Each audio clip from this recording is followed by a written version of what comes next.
आदाब नाजरीन, प्रोग्राम चलती रहेगी ज़िंदगी में आपका इस्तकबाल करता हूँ। मैं हूँ आमिर हसन। नाज़रीन, ज़िंदगी तो सचमुच यूं ही चलती रहेगी, लेकिन कुछ ना कर पाने की कसक पूरी ज़िंदगी रह जाएगी। और इस कसक से बाहर आना, तो अगर आपको आना है या किसी को भी आना है तो कुछ कर गुजरिए वो काम जो आपके मन में है। देखिए, हर इंसान का एक सपना होता है, अपने ख्वाब होते हैं, लेकिन उस ख्वाब को सजोना पड़ता है, इस ख्वाब को शर्मिंदा ताबीर करना पड़ता है। और इसके लिए जितनी मेहनत दरकार होती है, इससे कहीं ज़्यादा प्लानिंग की ज़रूरत होती है। और प्लानिंग इनिशिएटिव से आता है, और इनिशिएटिव तभी होगा जब उस काम या उस अमल की शुरुआत की जाए। हमारे लिए सबसे मुश्किल ये होता है कि हम आज का काम कल पर डाल देते हैं। नाज़रीन, न जाने कब कौन से अमल से, कौन से काम से हम अपने मकसद में कामयाब हो जाएं। अक्सर ऐसा होता है कि कोई चीज़ हमारे लिए बहुत अहम नहीं होती है, लेकिन अचानक वो बूम कर जाता है और आवाम उसे हाथों हाथ लेती है, पसंद करती है। इसलिए पहला स्टेप उठाना बहुत ज़रूरी है। इसके बाद रास्ते खुद ब खुद बन जाएंगे और परेशानियां दूर होती चली जाएंगी। चलती भागती ज़िंदगी में थोड़ा सा रुक जाइए, एक लम्हा ठहर कर सोचिए कि हम मशीन की तरफ क्यों भागे जा रहे हैं। एक मशीनी ज़िंदगी हमारी क्यों होती जा रही है, क्या फ़ायदा होने वाला है। अगर आपने ये कर लिया तो प्लानिंग करना आसान है और उसके लिए पहला कदम उठाना भी आसान हो जाएगा।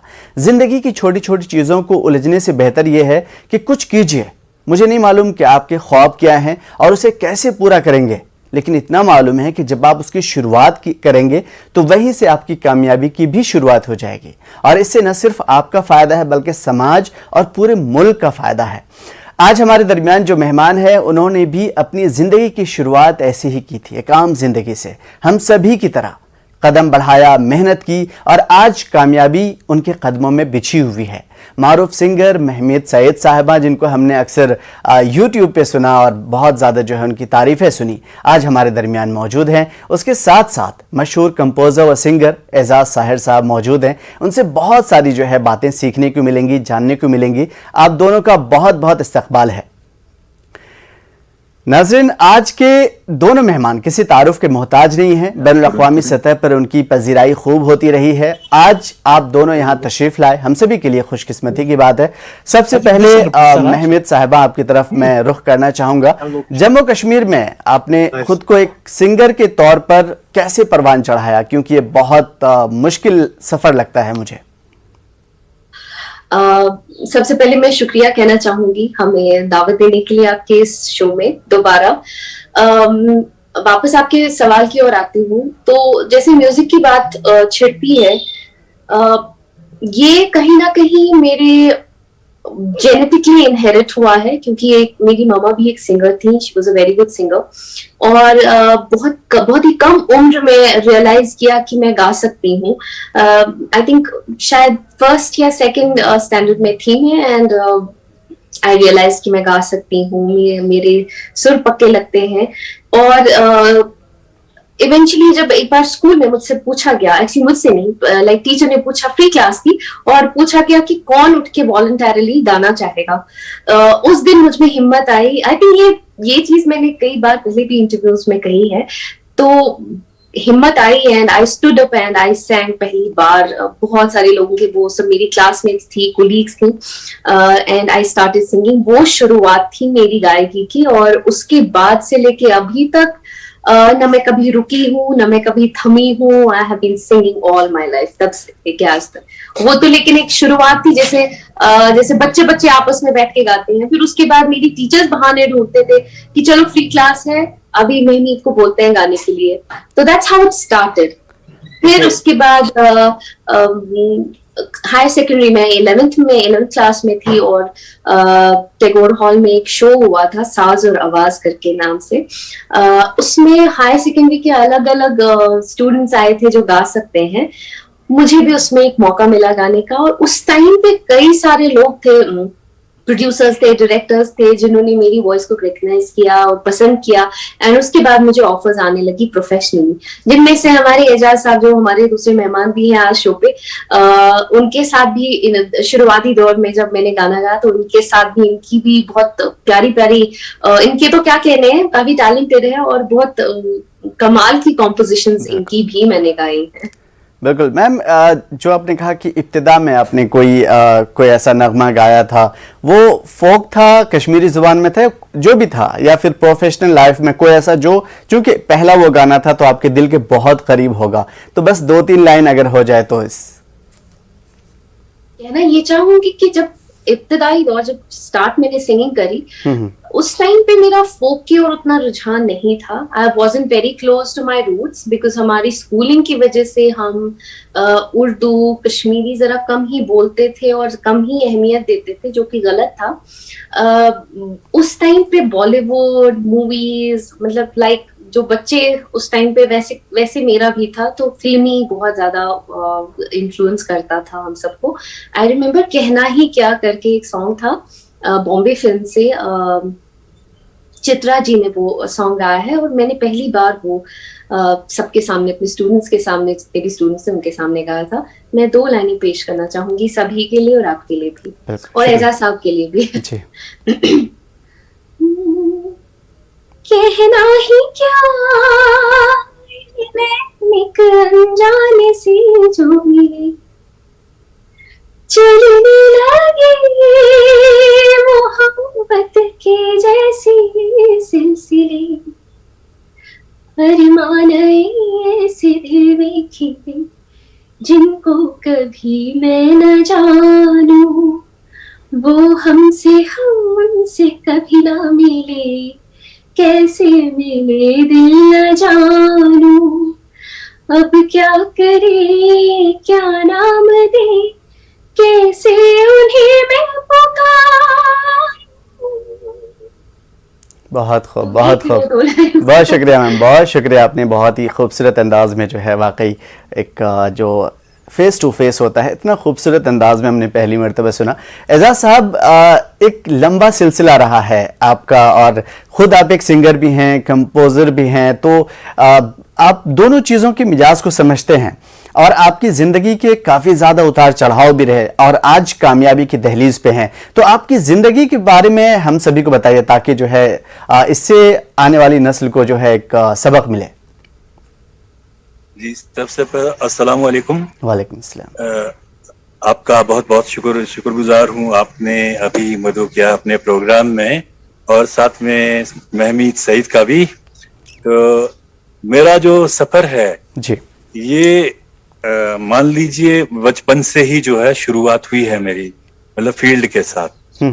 तो शुरुआत ऐसे हुई कि हमारे जो एक रिलेटिव थे, वहां पे एक प्रोजेक्टर हुआ करता था, तो वो बार बार चलाया करते थे। उन दिनों उनके पास एक मूवी हुआ करती थी मिर्जा असदुल्लाह खान गालिब के नाम से, तो वो गाने सुन सुन के फिर उसी दौर में एक मतलब मूवी आई थी निकाह नाम से, मतलब मेरे बचपन की बात है। तो उसमें चुपके गाना चला कर, मतलब था वो गाना चुपके। तो बस शुरुआत हुई, तो फिर उसके मतलब साइड बाय साइड जो स्कूलिंग थी मेरी, वहां पर मुझे फिर प्रेयर वगैरह के लिए चुना गया। तो तब से ये सिलसिला जो है चलता गया। फिर ऐसा था कि घर में ऐसा माहौल नहीं था कि वो अप्रिशिएट करते या इस म्यूजिक को लेकर वो मतलब बिल्कुल भी ऐसा नहीं था, क्योंकि मेरे जो वालिद साहब थे वो सूफी, मतलब ये ना रिलीजियस बुजुर्ग थे, तो बिल्कुल मतलब ऐसा था ही नहीं कि मतलब म्यूजिक को चुनना मेरे लिए बहुत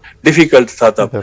फिर शौक हो जाता था, फिर बीच बीच में मैं जाता था फिर सीखने के लिए। जब मैं गया तो घर में हारमोनियम भी नहीं था, तो हमारे लाल चौक में एक दुकान हुआ करती थी कौल साहब के नाम से, तो मैं उसके पास जाया करता था। तो फिर वो एक बारी दो बारी उसने दिखाया, फिर उसको उसकी समझ में आ गया कि ये बच्चा जो है ये आता है, मतलब बजाने के लिए आता है हारमोनियम।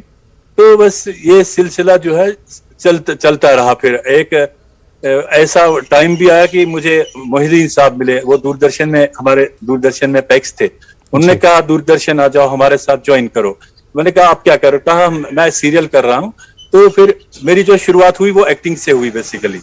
फिर उसमें जो टाइटल गाना था वो मैंने किया था, मरहूम सजाद हुसैन साहब थे, तो उन्होंने कहा ये टाइटल गाना जो है वो करो। तो बस ये जो है शुरुआत है, तो उससे उस चीज से हुई।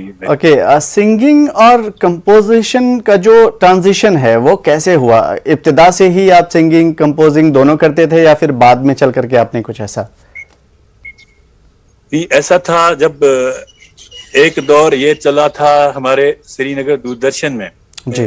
गानों का दौर चला था, मतलब हमें जैसे 5-5 गाने, 10-10 गाने एक एक प्रोड्यूसर करता था। तो मुझे भी उस टाइम में एक प्रोजेक्ट मिला, करीब 20 गानों का प्रोजेक्ट मिला था मुझे। तो मैंने उसमें जो है पहले जो है कंपोजिशन चंद की मैंने बनाई। तो मैं मरहूम अशरफ साहब जो मेरे उस्ताद मोहतरम भी थे, तो उन्होंने कहा क्या बनाया है। मैंने कहा इस तरह से मैंने ये कंपोजिशन जो है आप सर चेक कीजिए। वो उन्होंने मुझे बहुत सराहा, बहुत ये अप्रिशिएट किया, कहा नहीं करो, तो आपने बहुत अच्छी कंपोजिशन ये की है। तो अब ये सजेस्ट किया उन्होंने कि कौन सिंगर कैसे किससे गवाएंगे, आप क्या गवाएंगे। तो खैर ये सिलसिला तब से शुरू है, मुझे शुरू हुआ तब से। ओके। महमूद साहबा, कश्मीर और कश्मीर के बाहर लोगों का जो आपके साथ कैसा रवैया रहा, कैसे, क्या आपको हमेशा सराहा गया या कभी मुश्किलें भी पेश आई? जैसा कि आपने कहा कि वालिदा मोहतरमा जो थी घर में, खुद वो जो है इन सब चीज़ों से मुताल्लिक़ थी और बहुत ही खूबसूरत माहौल मिला घर में। तो कश्मीर और कश्मीर के बाहर जब आपने कदम निकाला और बैनुल-अक़वामी सतह पे आप छा गई, तो ये जो दौर था इसमें क्या मुश्किलें आई या हमेशा आपको सराहा गया? बहुत ही सही सवाल पूछा आपने।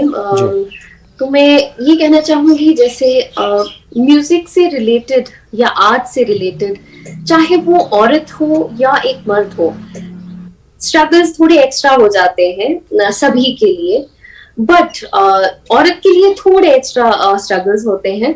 बट अल्हम्दुलिल्लाह मैं हमेशा यही कहती हूँ कि मैं काफी प्रिविलेज्ड रही हूँ हमेशा, बिकॉज जब आप कोई करियर चुनते हैं, कोई प्रोफेशन चुनते हैं, उसके लिए इम्पोर्टेंट आपकी फैमिली का सपोर्ट बहुत ज्यादा होता है। तो मेरी लाइफ में मैं खुद को अगर मानती हूँ कि अगर मैं कहीं पहुंची हूँ वो अपनी फैमिली के सपोर्ट की ही वजह से पहुंची हूँ। मेरी चाहे कोई रिकॉर्डिंग होती थी या कोई शूट होता था या इब्तदाई दौर में कहीं कोई भी काम होता था, तो मेरी जो मदर थी वो मेरे साथ साथ होती थी, रिकॉर्डिंग्स में साथ होती थी। इसके विटनेस तो एजाज साहब भी हैं। जब हमारे रिकॉर्डिंग्स होती थी या शूट्स होते थे, वो आती थी साथ में और कितना इनकरेज करती थी, कभी हमेशा पुश करती थी अच्छी अच्छी चीज़ों के लिए। उसके साथ साथ मैं ये कहूँगी कि जैसे हम परफॉर्म करते हैं, अब्रॉड परफॉर्म करते हैं, फॉरेन कंट्रीज में परफॉर्म करते हैं, इतना एक्सट्रीमली ओवरवेलमिंग सपोर्ट मिलता है वहां पे लोगों का कि आई थिंक जितना यहाँ से कई गुना ज्यादा वहां पे सपोर्ट मिलता है। बिकॉज क्या होता है ना कि जैसे कश्मीर के बाहर जो रहते हैं, they are very much connected to their roots, like more than, कहते हैं ना जितना दूर है उतनी कदर ज्यादा होती है अपने कल्चर की, अपनी लैंग्वेज की। बिकॉज आई बिलीव हमारी जो लैंग्वेज होती है वो हमारी आइडेंटिटी होती है। तो एग्जैक्टली वही चीज हो जाती है जो ही हम फॉरेन कंट्रीज में परफॉर्म करते हैं या हमारा कोई काम वहां होता है, तो वहां के लोग काफी ज्यादा सराहते हैं। उनको लगता है कि ये मिट्टी की खुशबू लेके आए हैं हम अपने साथ। तो वैसी चीज हो जाती है। हमेशा अल्हम्दुलिल्लाह बहुत बहुत सारा सपोर्ट रहा है, या कश्मीर में भी बहुत ही ज्यादा सपोर्ट रहा है। और मैं बहुत ज्यादा थैंकफुल हूँ अपने फैंस को भी कि उन्होंने कंटिन्यूअस लव एंड सपोर्ट मेरे लिए हमेशा दिखाया है, क्या जो बात कि है। बहुत इम्पोर्टेंट होता है एक प्रोफेशन को आगे बढ़ाने में। बिल्कुल बिल्कुल, क्या बात है, बहुत ही खूब। एजाज साहब, चूंकि एक कंपोज़र हैं और सिंगर भी हैं, आप सिंगिंग की रूह को समझते हैं जहाँ तक मेरी मालूमात है आपके बारे में। तो एक नगमे को पेपर से लेकर के कंपोजिशन के टेबल तक पहुँचाना, उसको कंप्लीट करना एक बहुत बड़ा चैलेंज होता है। उसे इस सफ़र के बारे में आप क्या बताएंगे और इस मरहले को कैसे पूरा किया जाता है, ताकि मैं चाहता हूं कि नाजरीन जो हमें देख रहे हैं उन्हें ये चीज मिले कि एक गाने को मुकम्मल करने में जो है बहुत ज्यादा मेहनत लगती है। तो इसके बारे में हमें थोड़ी सी जानकारी दीजिए। सबसे पहले हम जो है एक पोइट्री का इंतखाब होता है और उसके बाद जो हमारे एक्सपर्ट्स होते हैं वो उस चीज को लेकर हमें पूरी तरह से ब्रीफ करते हैं कि जो पोइट है उसका क्या मकसद है। फिर उसके बाद जो है हम उसके बाद देखते हैं गाने का मूड कैसा है, सिचुएशन कैसी है, और उस चीज को लेकर बड़ी संजीदगी के साथ मैं इस चीज को लेता हूँ कि राइटर की जो फीलिंग्स है वो उस वक्त क्या रही होंगी जब उसने ये गाना जो है लिखा होगा। तो फिर उसके बाद जब मैं ये देखता हूँ इसमें कौन सी राग वगैरह जो होगी, वो किस मतलब कौन सी बेस होगी, क्या होगी, तो तब जाके एक मतलब गाने को हम कंपोज करते हैं। ये हेलो जी, मैं सुन रहा हूँ जी सर आपको। मैं ये कह रहा हूँ कि जैसे जी आपने अभी कहा कि इस चीज़ को करने में, मुकम्मल करने में बहुत ज़्यादा जो है चीज़ें होती हैं। बहुत ज्यादा मरहले, जी जी जी जी जी जी बिल्कुल सर। ये कश्मीरी जो फोक सिंगिंग है, इसमें हमने इंस्ट्रूमेंट भी बहुत मुख्तलिफ देखे हैं, और जी जी बाहर जी। की म्यूजिक में बहुत कम, कुछ कुछ गानों में हमने उस चीज़ को पाया है। लेकिन कश्मीर की जो खास जो म्यूजिकल इंस्ट्रूमेंट है, उसके बारे में हमें जी बताइए, क्योंकि वो कव्वालियों में हमने ज़्यादातर सुना है और फोक म्यूजिक में खास तौर पे। नहीं, बेसिकली जो हमारा जो अपनी जैसे लैंग्वेज है, जैसे म्यूजिक है हमारा, जैसे हम लोग जो संतूर का यूज करते हैं, जैसे रबाब का यूज होता है, बिल्कुल जैसे कशिर सितार होता है, जैसे बहुत सारे जो अपने हमारे जो इंस्ट्रूमेंट्स हैं, जैसे मटका वगैरह, ये बिल्कुल। मैंने जैसे अभी मान लीजिए 4-5 साल पहले एक एक्सपेरिमेंट किया था हब्बा खातून को लेकर, रसूल मीर को लेके। तो उसमें मैंने इन चीजों को लेकर बहुत अच्छे से इनको यूज किया था, जैसे रबाब को यूज किया था, संतूर को यूज किया था। जैसे एक गाना था उसमें सिकाम्यूसनिमान ब्रह्मजुत न्यूनखो, वो काफी मतलब मकबूल हुआ। उसमें जैसे कश्मीर ही नहीं, कश्मीर से बाहर भी जो लोग हैं वो उसको सराहते हैं उस गाने को, बिल्कुल और लिखते भी है। हमें लैंग्वेज समझ नहीं आती, लेकिन कुछ है इस गाने में। जैसे और भी जो गाने हैं उनको, जैसे मैंने 15 साल तक जो है नातिया प्रोग्राम जो है वो किया है। जमजमे नाथ जो जी चला करता था दूरदर्शन से, जैसे उसमें महमीद जी ने भी बहुत सारे नात, बहुत मतलब जबरदस्त नाते जो है उन्होंने पढ़ी हैं उसमें। तो वो चीज है कि उनमें मैंने जो है इंस्ट्रूमेंट्स का जो है अच्छे से, और मैंने एक चीज यूज की थी। मान लीजिए तकरीबन 30 इयर्स पहले मैं यहाँ पे कश्मीर में एक कीबोर्ड को लेके आया था। जी यहाँ पर तब ये कॉन्सेप्ट नहीं था कैसे कीबोर्ड को यूज करेंगे, क्या करेंगे। फिर शेख साहब ने कहा नहीं, इससे आप अपना जो है म्यूजिक को खराब कर रहे हो। लेकिन जब हमने इसको अच्छे से मतलब यूटिलाइज किया गानों में, तो शेख साहब ने कहा फिर नहीं, फिर वो वही कहते थे, नहीं लाओ एजाज सिंथ लाओ, स्टूडियो लाओ, तो हम इस सिंथ को यूज करेंगे। तो ये मतलब तब से हम इन चीजों को जो है इस्तेमाल कर रहे हैं अच्छे से। क्या बात है, बहुत ही खूबसूरत। एजाज साहब, कोई ऐसा नगमा जो आपके दिल के बहुत करीब हो, जो आप चाहेंगे कि 2-3 लाइन नाजरीन को के सामने पेश करें? जी हाँ, जरूर। मेरी एक मतलब ये नातिया कंपोजिशन ही है, तो इसको मैं पढ़ूंगा। जरूर जरूर। अल्लाह अल्लाह अल्लाह अल्लाह अल्लाह अल्लाह तू छुंदे मनई बक्या वनई ती गौजो एम अश्क नार जजिनुम तनई बक्या वनई ती गौजो अल्लाह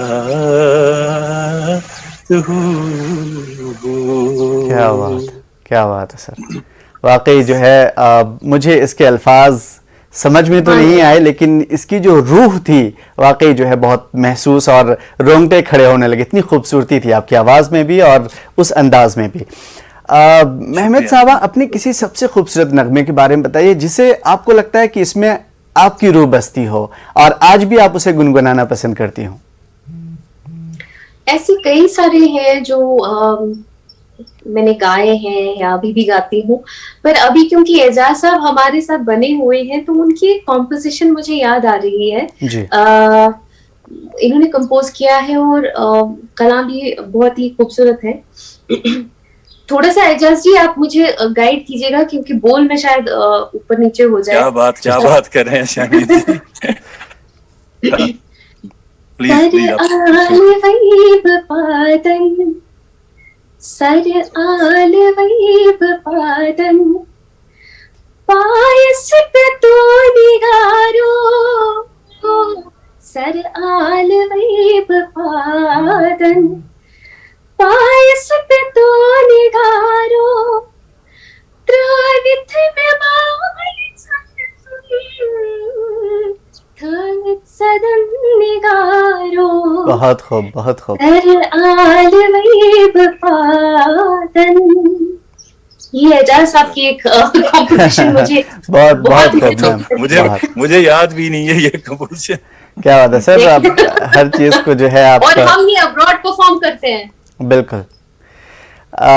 मैम ये चीज जो चूंकि आपने देखा बहुत सफर रहा, आपने कहा कि वालिदा मोहतरमा चूंकि इस फील्ड से थी, तो आपको सबसे ज्यादा सपोर्ट किसकी तरफ से मिला? घर वालों की तरफ से या कोई ऐसा कोई खास इंसान जो आपकी जिंदगी में आपकी इस प्रोफेशनल लाइफ में आपके लिए बहुत ज्यादा जो है सूदमंद हो? आई थिंक मैं ये क्रेडिट अपनी फैमिली से नहीं लेना चाहूंगी। जी। ये पूरा का पूरा क्रेडिट मेरी फैमिली को जाता है, क्योंकि उन्होंने हमेशा मुझे इतना ज्यादा सपोर्ट किया है। मैं घर के बाहर तभी कुछ कर पाती थी जब मुझे पता होता था मुझे पीछे से बैक कोई मेरा सपोर्ट कर रहा है। तो ये क्रेडिट मैं सिर्फ और सिर्फ अपनी फैमिली को देना चाहूंगी, एक्सट्रीम सपोर्ट के लिए। बट साथ ही साथ काम करते करते मुझे कई सारे ऐसे लोग मिले जो अभी भी मेरे दिल के काफी करीब हैं। मेरा ग्रुप है, मेरा बैंड है IBM, उनके साथ मैं काम करती हूँ और मुझे लगता है हम एक दूसरे को काफी सपोर्ट करते हैं। और भी कई सारे लोग हैं जिनके साथ मैंने काम किया है, जैसे एजाज जी हैं हमारे साथ, वहीद सर हैं, या गुलाम नबी शेख साहब हैं जो अभी हयात में हैं। आई थिंक मैं शायद कुछ नाम मिस भी कर जाऊं, जिसके लिए मैं माफी माजरत चाहूंगी।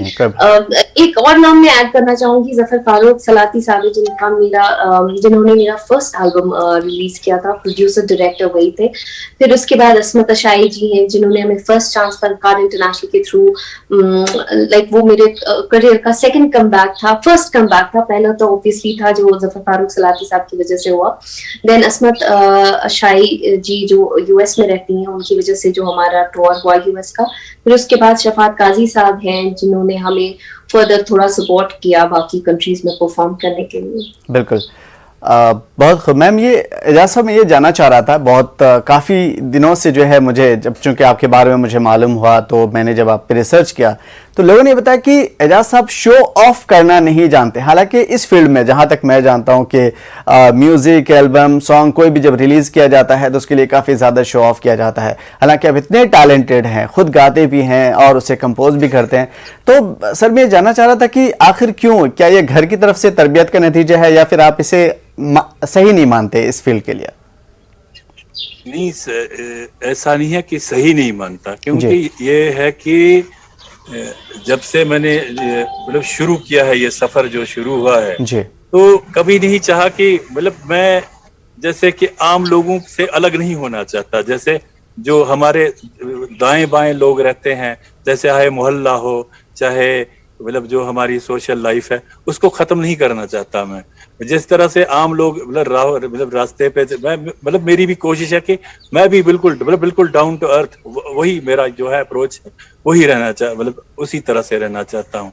बिल्कुल जी सर। चूंकि आपने बताया कि घर में जो है वालिद मोहतरम काफ़ी सूफीज़म की तरफ ज़्यादा थे और थियोलॉजिकल पॉइंट ऑफ व्यू से वो ज़्यादातर जो है उनका झुकाव उधर था, तो इस माहौल में खुद को आपने डेवलप किया, ढाला, और ऐसा भी नहीं किया कि आपने मतलब घर वालों से बिल्कुल आमने सामने हो गए। ऐसा नहीं है, सब कुछ आप ले करके चले, घर वालों को भी, बाहर को भी, अपनी प्रोफेशनल लाइफ को भी। तो इन सब चीज़ों को आपने कैसे मेंटेन किया? बेसिकली ये हुआ कि जो मेरे वालिद मोहतरम है, उनकी जो मतलब डेथ हुई वो हुई 98 में। ओके। तो उसके बाद ये हुआ कि घर की जो जिम्मेवारियां थी वो भी किसी हद तक मुझ पे आ गई, क्योंकि उससे पहले मैंने सोचा था कि मैं मतलब आउटसाइड से, मतलब मेरी कोशिश ये थी कि मैं चला जाऊं बाहर। फिर ऐसा यूं हुआ कि जब घर की जिम्मेवारियां आ गई कंधों पे, तो फिर मेरे लिए मुश्किल था बाहर भी निकलना। और यहाँ से ये था कि एक अपने जो ये है कि अपना जो पॉइंट ये था कि मतलब ये क्या बोलते हैं इसको, जो मेरा ये एम था उसको पाए तकमील तक पहुंचाना था, और यहाँ से ये था कि मतलब ये कुछ अर्निंग भी होनी चाहिए थी, क्योंकि यहाँ से घर भी था। तो बहुत मतलब डिफिकल्ट था मेरे लिए इन दोनों चीजों को चलाना। तो सबसे ज्यादा साथी कौन है आपके इस मुश्किल दौर में, जो आपके दिल के बहुत करीब हो, वो शख्सियत? मेरी एक सिस्टर थी, उसकी मतलब डेथ हो गई 2012 में। वो मेरे शाना बशाना मतलब चली, मेरा पूरा सपोर्ट दिया उसने जब तक वो थी। हालांकि उसकी मतलब बहुत नॉलेज थी उसको, जैसे सूफीज्म था, जैसे जो हमारी मतलब कश्मीरी जो लिटरेचर वगैरह, उसको लेकर उसको पूरा, मुझे कभी प्रॉब्लम होती थी मतलब किसी चीज को लेके, मैं पूछता था ये चीज क्या है, तो हमेशा वो मुझे गाइड करती थी मतलब इन चीजों को लेकर। जैसे गजलें हैं, जैसे मुझे कश्मीरी पढ़नी आती ही नहीं थी, क्योंकि उसने मुझे गाइड किया। फिर कश्मीरी भी सीखा है, जैसे उर्दू वगैरह, वो उसी की देन है जो मेरी मरहूमा। क्या बात है सर, बहुत खूब, बहुत ही खूब। और इतने बड़े मंच पे, इतने बड़े टीवी के इस खूबसूरत से शो में आदमी अपनी बहन को जो है पजीराई देता है और उसे अपना जो है एक रोल मॉडल के तौर पे पेश करता है कि हमारी बहन हमारे शाना बशाना खड़ी रही, एक खातून होकर के। सर बहुत बड़ी मिसाल है, और यकीनन जो है आपने बहुत खूबसूरत बात की। मैम ये जानना चाहता था कि फोक सिंगिंग, कव्वाली, बॉलीवुड सॉन्ग्स और दीगर का जो ट्रांजिशन होता है थोड़ा सा मुश्किल होता है। मैं कम शब्द में चाहूंगा कि आप इसे कैसे मेंटेन कर पाती हैं, क्योंकि आपका सब कुछ हर एक में आप नयापन लेकर के आती हैं। जी जी। सबसे पहले मैं आपसे ये बताना चाहूंगी कि जैसे आपने एजाज साहब से भी ये सवाल पूछा कि शो ऑफ करना नहीं करते हैं, ये बहुत ही ग्राउंडेड शख्स हैं। लेकिन मुझे इस चीज से ये बात याद आ रही है कि when I started like singing professionally, career मैंने स्टार्ट किया, तो उस टाइम पे सोशल मीडिया का इतना बड़ा रोल नहीं था। We were kind of fully solely dependent, की जो डिपार्टमेंट रेडियो, दूरदर्शन, तो हम इन पे काफी ज्यादा डिपेंडेंट हुआ करते थे।